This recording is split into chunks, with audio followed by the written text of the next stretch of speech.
하나님 말씀은 구약성경 출애굽기 30장 17절에서 21절까지입니다. 우리 같이 한 목소리로 함께 읽겠습니다. 여호와께서 모세에게 말씀하여 이르시되 너는 물두멍으로 놋으로 만들고 그 받침도 놋으로 만들어 씻게 하되 그것을 회막과 제단 사이에 두고 그 속에 물을 담그라. 아론과 그의 아들들이 그 두멍에서 수족을 씻되 그들이 회막에 들어갈 때에 물로 씻어 죽기를 면할 것이요 제단에 가까이 가서 그 직분을 행하여 여호와 앞에 화제를 살을 때에도 그리할지니라. 이와 같이 그들이 그 수족을 씻어 죽기를 면할지니 이는 그와 그의 자손이 대대로 영원히 지킬 규례니라. 아멘. 여호와께서 모세에게 말씀하여 이르시되 계속 반복되고 있습니다.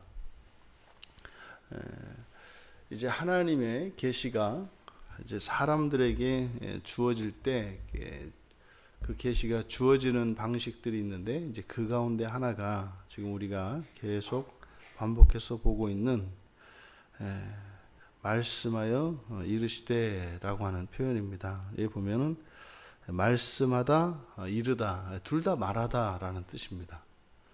근데 말씀하여 이르시되 이렇게 하는 것은 하나님의 이제 계시, 하나님의 계시가 주어질 때는 그 계시를 사람이 정확하게 알 수가 없습니다. 하나님의 뜻이기 때문에 그 하나님의 뜻을 분명하게 우리가 알아들을 수가 없어요. 그게 계시입니다. 그래서 하나님이 하나님의 뜻을 드러내 보여주시는데 다만 사람들이 하나님의 계시를 받으면 할 수 있는 것은 대략 추측할 수 있을 뿐입니다. 그러니까 이런가 보다. 하지만 정확히 알지는 못합니다. 그런데 정확하게 알 수 있도록 하나님께서 이제 계시하는 방식이 이제 세 가지가 있어요.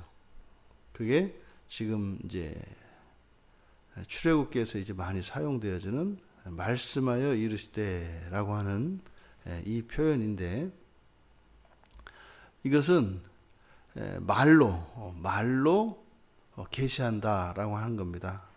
그래서 지금 여기에는 말씀하다라고 하는 이 동사 따바르라고 하는 말과 또 말하다라고 하는 아마르 이 두 개의 동사가 사용되고 있는데 이 따바르라고 하는 것은 하나님 말씀, 의미를 가진 말을 이야기합니다.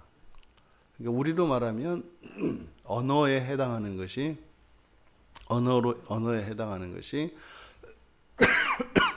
따바르이고요. 그다음에 아마르는 말하다라고 하는 그 소리죠. 사람이 입을 통해서 소리로 메시지를 전하는 방식, 이걸 말이라고 하죠.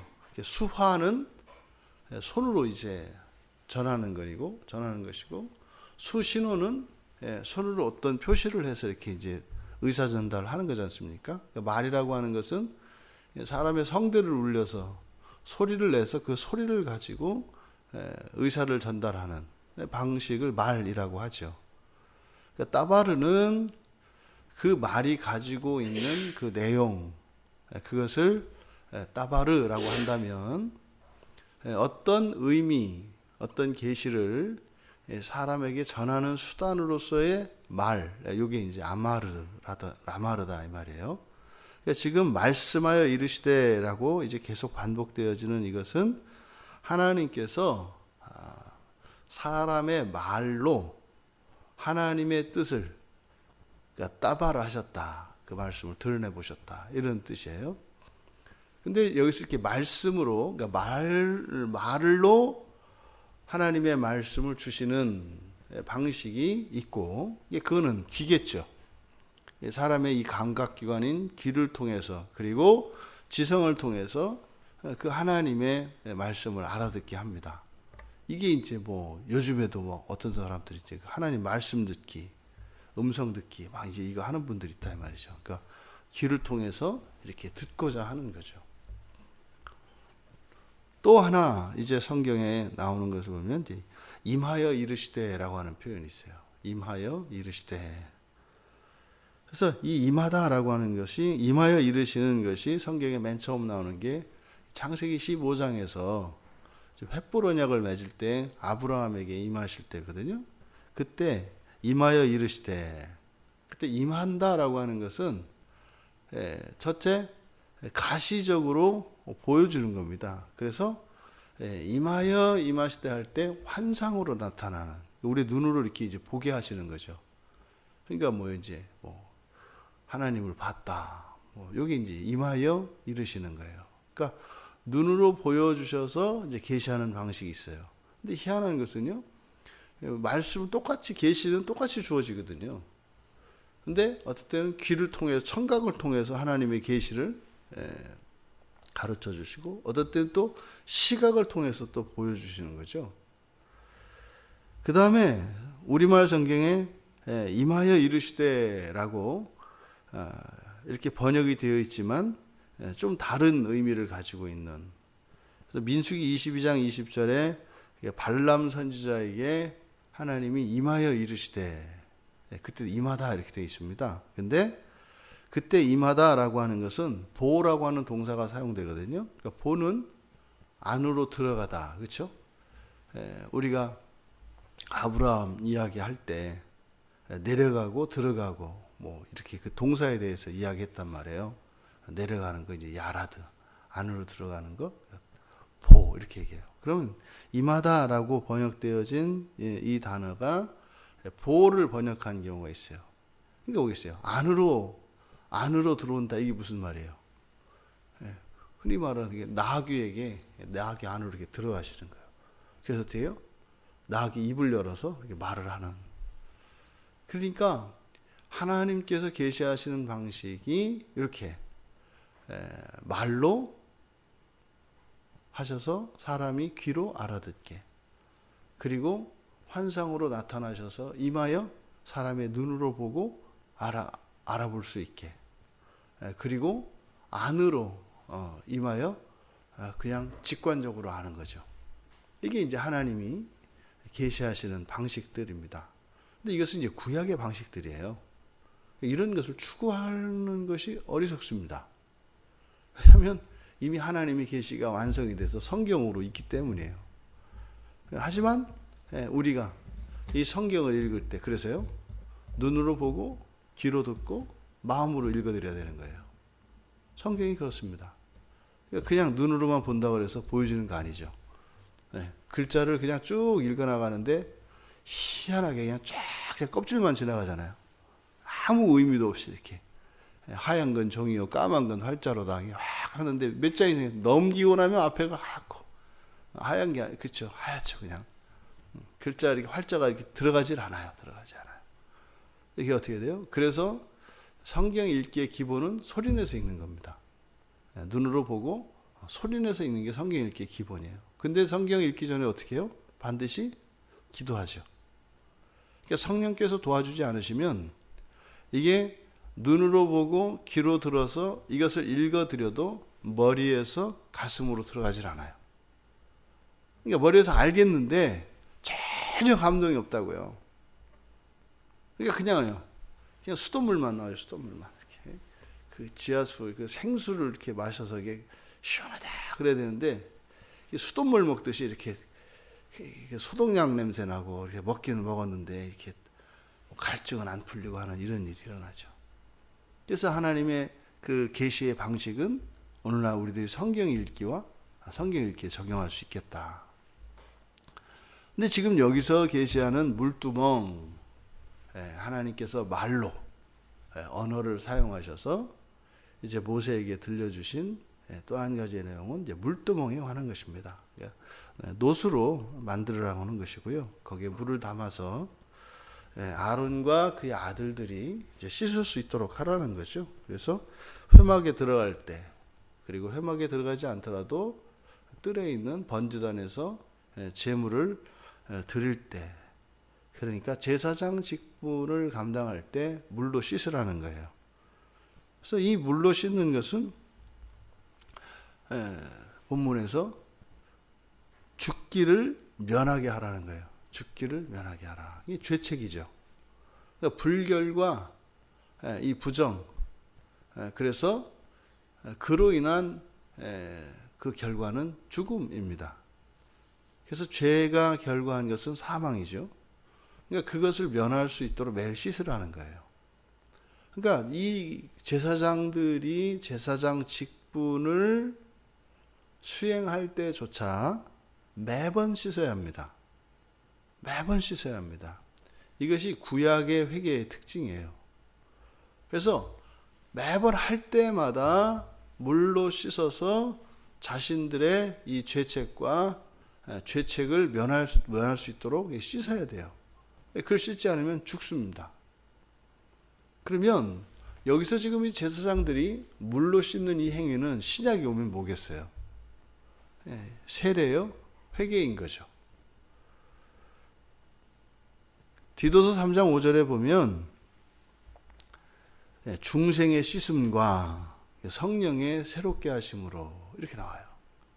중생의 씻음과 새롭게 하심으로. 그러니까 신약에서 이렇게 죄책이 용서되어지는 사실은 이것이 세례로 나타납니다. 세례. 그러니까 세례라고 하는 것은 그렇게 거듭난 것에 대한 증거고, 또 예수 그리스도를 믿는 믿음의 고백이 세례죠. 그리고 그것에 대한 교회의 확증이 세례입니다. 개인으로서는 자신의 신앙 고백이고, 교회로서는 그것에 대하여 인을 쳐주는 이 성례가 세례입니다. 그럼 땅에서 교회를 통하여 인을 받으면 그것은 하늘에서도 똑같이 인을 받은 것으로 인정을 합니다. 근데 거기에는 전제가 있어요. 이 사람이 자신의 참된 신앙으로, 그러니까 예수를 믿는 거죠. 예수 그리스도의 십자가의 대속을 믿고 그의 부활과 통치와 그리고 장차 오실 것을 믿는 것입니다. 이것이 믿음의 사실은 핵심이죠. 그렇게 하면 나의 모든 죄가 사해진다고 하는 것을 믿는 겁니다. 그래서 주님과 함께 똑같이 부활을 하고, 그리고 완전히 하나님의 형상을 닮아서 그리스도와 함께 이 세상을 통치하게 된다는 것을 믿는 겁니다. 그때까지 우리 안에서는 성령께서 끊임없이 우리의 본성을 바꿔주시고, 우리의 삶 속에서는 천사와 귀신들과 사이에서 우리의 육신이 주체적으로 이 세상에 성화를 위해서 살아가면 하나님께서 인도하여 주신 것을 믿는 겁니다. 이게 우리의 믿음의 내용입니다. 근데 그런 믿음을 가지고 세례를 받고자 하고, 또 교회가 그 믿음을 확인하고 성부와 성자와 성령의 이름으로 세례를 주면 완전히 모든 죄책에서 사라지게 됩니다. 어마어마한 일이죠.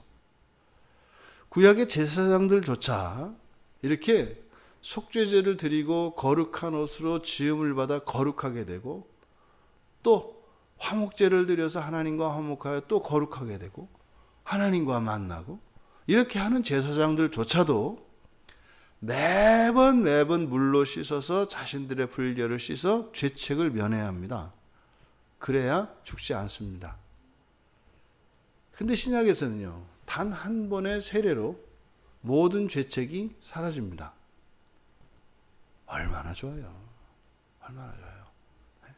한 번에 그냥 평생에 이 씻어야 되는 이 일이 한 번의 세례로 면해진다고요. 왜요? 그것은 그리스도의 십자가가 단번에 우리의 죄책을 멸했기 때문입니다.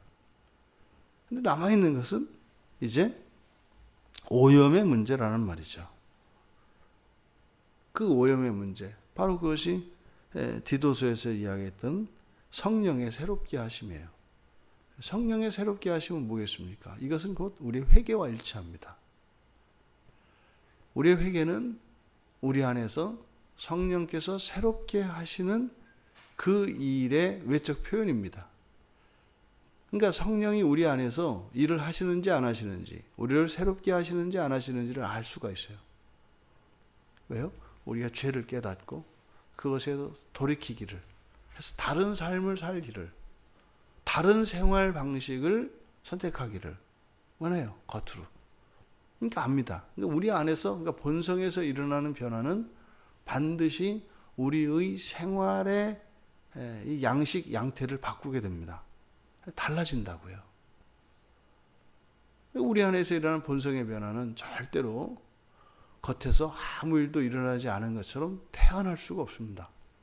반드시 드러나게 되어 있습니다. 뭐 아주 저한 경우엔 예뻐지잖아요, 여러분. 예뻐지거든요. 그러니까 이제 그거 안 되니까 이제 화장품으로 이제 하는 거 아니에요, 이렇게. 속은 시커멓고, 그걸 예수님이 뭐라 그랬어요? 회칠한 무덤이다. 화장 잘하는 사람이 있으면 뭐예요? 그게 무덤이 아니기를 바라는 거죠. 네? 무덤이 아니기를 바라는 거예요, 그게. 성령께서 새롭게 하시는 그것이 거기에 적당한 밸런스를 해서 우리 영혼과 마음의 상태와 겉으로 드러나는 아름이 딱 일치될 때, 이게 최고의 상태죠.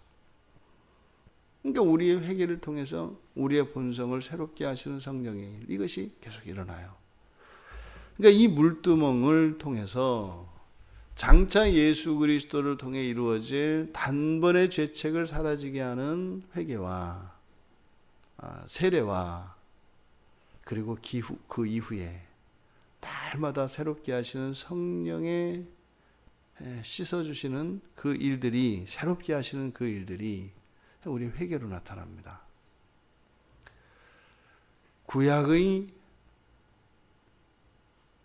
구약의 제사장들이, 아론과 아론의 자손들이 죽음을 면케 하는 그 물두멍에 물로 씻는 일, 이것은 형식이 그렇게 지켜줍니다.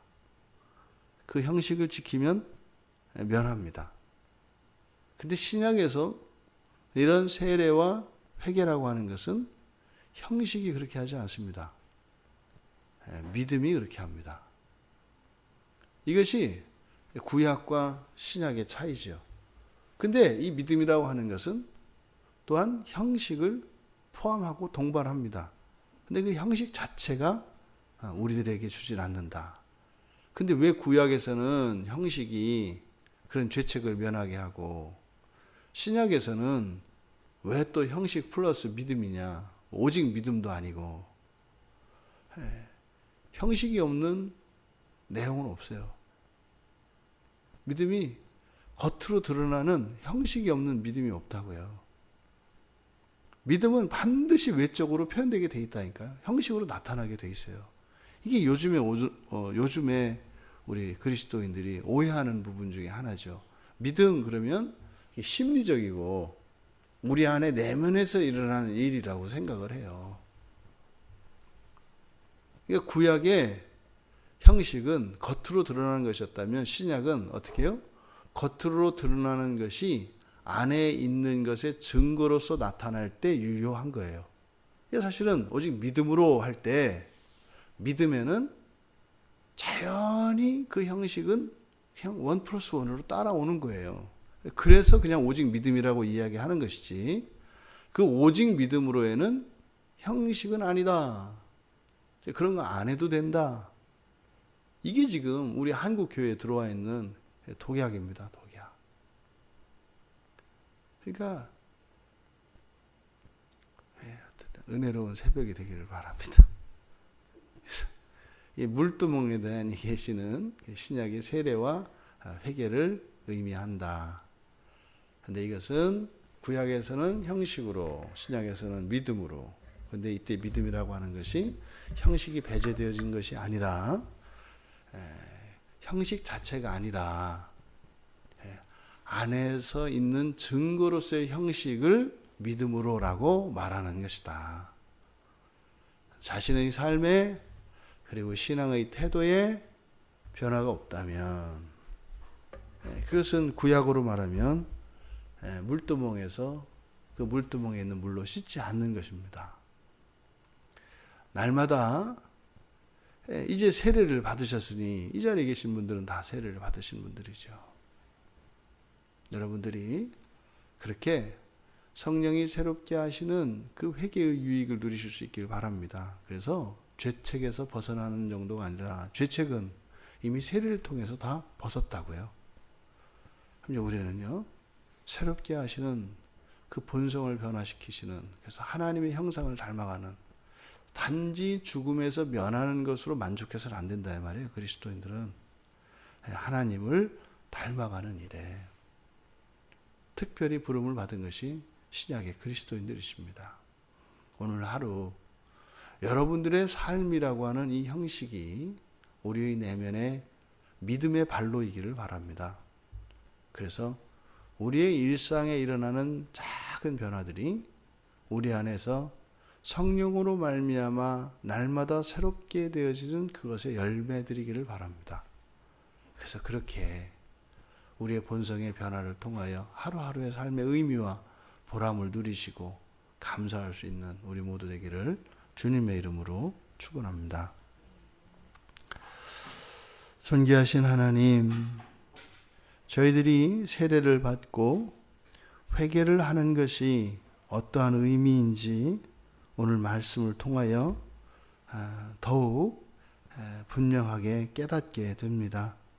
이것이 얼마나 영광스럽고 복된 것인지 하나님, 저희들이 사는 날 동안 잊지 않게 하여 주시고 매일매일의 삶을 통하여 회개의 일들이 일어나게 하시고 성령께서 새롭게 하시는 그 영광스러운 일들이 쉬지 않고 중단되지 않는 복된 인생 다 되게 하옵소서.